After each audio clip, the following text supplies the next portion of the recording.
the words of wisdom, always carry a knife, in case you run into a cheesecake or something.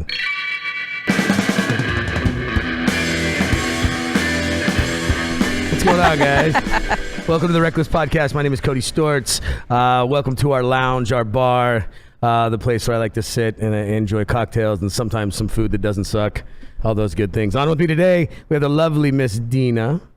You have to say hello. Hello. Hi, everyone.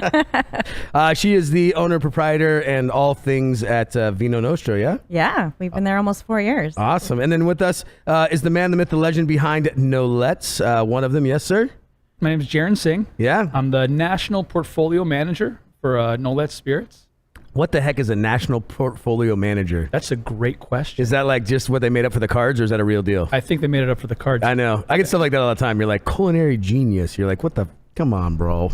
I've been with the company since 2011 full-time. I consulted for them for 4 years before that.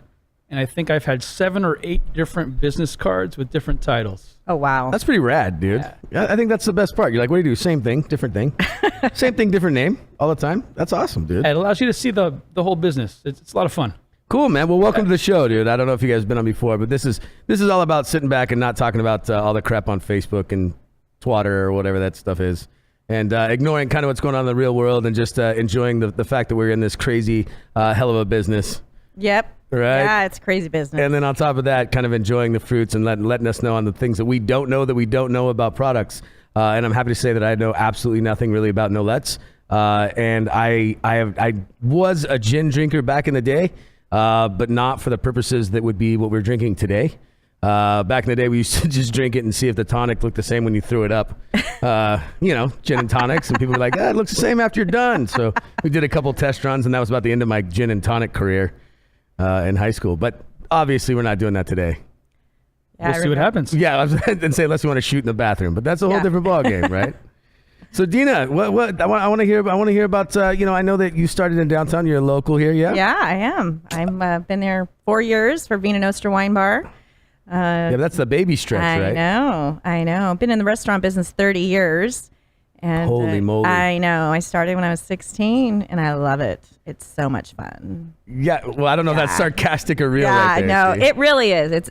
It's such a great experience, and being with the people and stuff, and just evolving. I started off as a hostess, and I've cooked, and I've done dishes, and learned more about wine. And I started in the wine part of it about 20 years ago. Yeah, so that's what's cool is that everybody has a wine preference. Yeah, and I think to open a wine shop from my standpoint, just from the little wine list I do here, it's hard to make people happy. Oh yeah, everybody's palates are very different. So unless you carry a book that's 9 billion bottles of wine, it's like right. Yeah. I mean, totally. How do you narrow it down to like 100 hard. even? You right? can't. It's just it's interesting, but you learn your clientele and you have what you prefer, and then you just evolve from that, and you get to identify what people like. And one of my biggest things when you come to visit us, if you're not really sure what you want, I always tell people that just always have a little skosh of that to taste and see how you like. Yeah, that's a great word. Yeah, skosh. I love it. Yeah, because it's not really like in the kitchen we say dick load.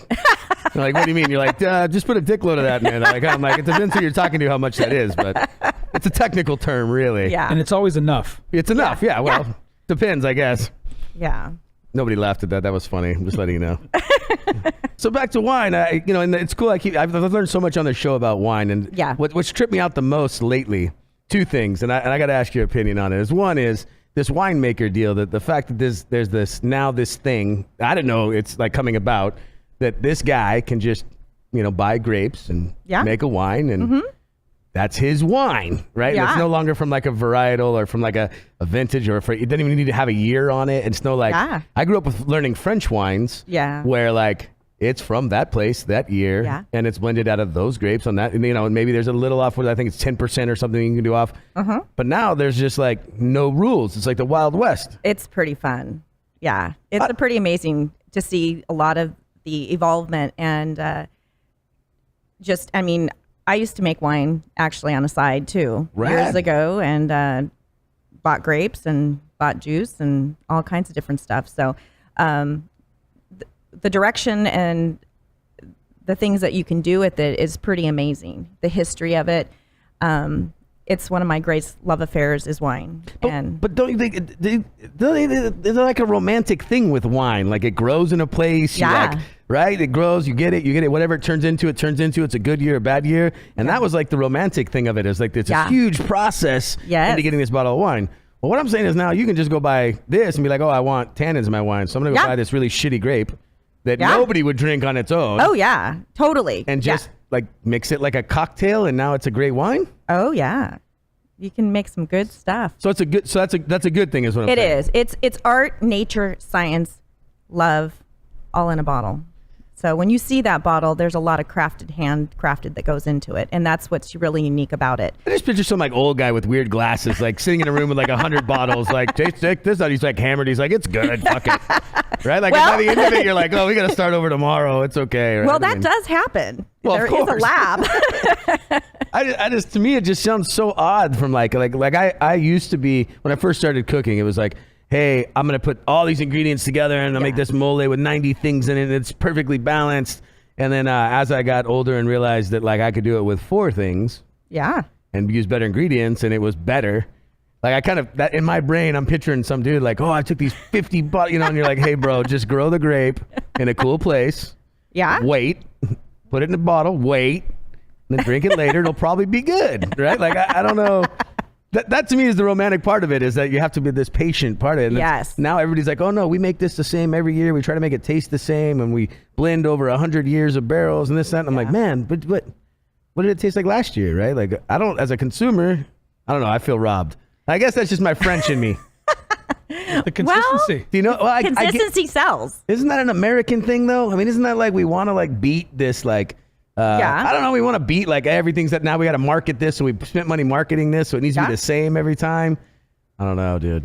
I'm lost in it. I'm a hired. You guys tell me different. I don't know, but it is kind of interesting, right? But when I was in France and cooking overseas, what was dope was they would just give you table wine. Oh yeah, and it was no label. It was no nothing. It just was table wine, right? And so like you get it, and it was delicious. But it never was the same. It was what it was, right? Like there was no grandma blending anything in the back. She was like, this is the wine. Yes. Period. And it was delicious. Well, I think it's our consumer and what people, they have this high expectation, and that's where coming along, like somebody like me, I'm more about the wine educator. I love to educate people on wine from the very beginning. So it's, that's how we set up our tasting flights. I change them every week. It's more for wine education and evolvement, because people don't always drink rosé. Now I've got them drinking rosé. Right. Like, it's pretty amazing. I worked in the business all these years. 4 years ago, opened the wine bar, and we put rosé a few months on after we opened, and it's been on the list every week because we rotate our wine list. Right. Like literally. And well, it's rosé like, all day is a real thing. I know, right? but it's pretty crazy because I worked at that other restaurant and I could never sell rosé. Really? Yeah. Well, it is what you push. I mean, I believe that, and you guys do a good job over there of like, hey, try something new, something new, if you don't like it, it's cool, right? That is a good thing. Is that I go to a lot of places like, no, it's good, you have to like it. And you're like, but I don't like it. No, you don't. And it's wine, right? Like I either like it or you don't like it. It's fine. I do that all the time, right? I meit is what it is. But like even here, I have a hard time pushing Chardonnays unless they're big butter bombs or they're big like I have a rosé on. I'm down to one rosé now. It sells, right? But it's got to be sparkling here. People won't drink. Like it's a weird demo, right? It is. No, it is. You got to find what makes people happy, right? Well, and that's the thing. You have to be able to connect with those people. But when you're in a full restaurant, it's a little bit different to be able to connect. They come into the wine bar, they are actually there to have the glass of wine. Right. So it's a little bit different when you kind of be able to cultivate them. And so you kind of, it's really kind of fun. So it's 100%. Oh yeah, it's great. We do, and we do the same thing, but we involve food. And the cool deal is with booze is kind of why I wanted you to be on for this one. To be honest with you, is that spirits, if you take them from a standpoint of wine, and tell me if I'm wrong, but if you take them as a standpoint of wine, they're going to hit the same notes, same genres. They have the same. They have the same effects, either lasting or not lasting on the tongue. And that's what I've learned over this is that the nicer boozes do have this wine quality. Yes, they do. That 100% hits home, right? That you could take it in stride and go with it. And so, and I know Nolets is going to do that for sure. I'm gonna leak it. I did try a little skosh of this. You did, huh? A little while back.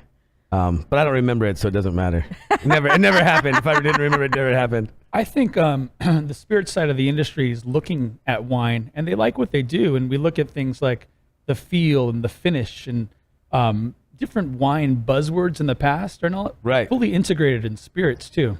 Yeah, as long as spirits don't start saying jammy, I hate that word. We're okay. I don't know when jammy became a technical term. That we used to make fun of somebody I know. I won't mention any names, but it's like, it's jammy. I'm like, what the? Who drinks jam? What the hell's wrong with you people? But now it's like on the back of one of the bottles I have. I'm like, oh my God, life is ending.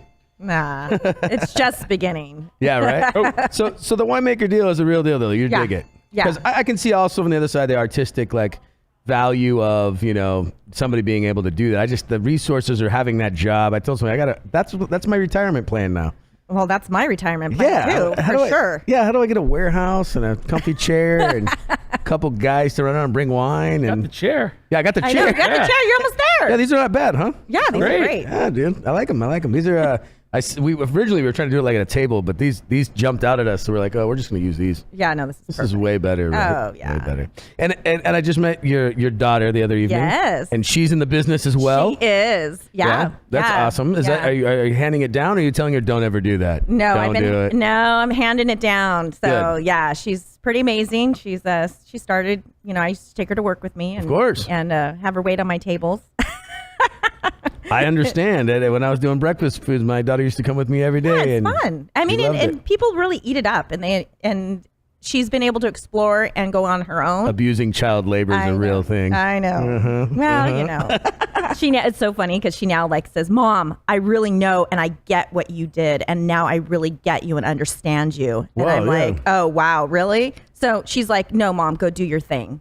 Go in there. Go back in there, Mom. Go get him." And I'm like, oh my, wow. She gets it. Figured it out. Right? I know. Well, the people part of this business is crazy. I mean, it's not just it's not a sales technique or a tactic. No. The restaurant business really is. You got to be somebody that people like to hang out with. Yeah. And if you're not, you're pretty screwed, right? Yeah. I mean, 9 cents out of the consulting jobs that I did, I'd walk in and just be like, the problem is, it's not fun here, right? It's not. No, it should be fun. Your place is not exciting. There's nothing going on. You got to feel the life. You got to feel the energy. Yeah, you do. There is a synergy, definitely, when you walk into a restaurant. And if you don't feel that, then why spend your dollars there? So. 100%. Well, and I think that's the hardest part of the business is how do you create that? Which you've done a pretty darn good job over there. It's always good people getting drunk over at Vino Nostra. Usually me in the corner, which is bad. You know how that goes. Oh, we've had a lot of fun. I don't remember any of it. It's all good.